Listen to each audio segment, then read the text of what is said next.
kit must be purchased for 2 and 3 mm terminations as seen in this video.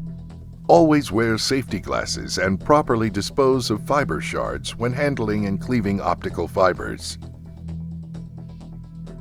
For 2 and 3 mm terminations, begin by placing the appropriate cable clamp onto the cable about 10 inches from the end of the cable.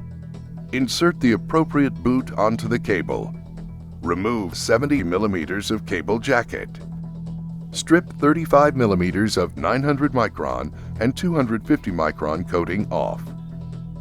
Clean the fiber with a lint-free wipe and fiber preparation fluid.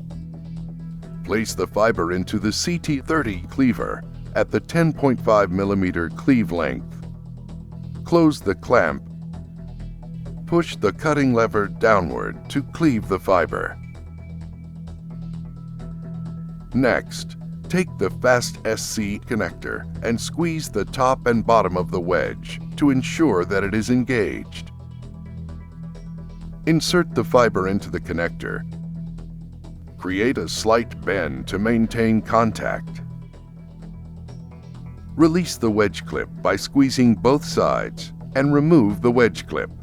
Divide the Kevlar evenly on both sides and screw the boot on halfway. Trim excess Kevlar using the Kevlar scissors.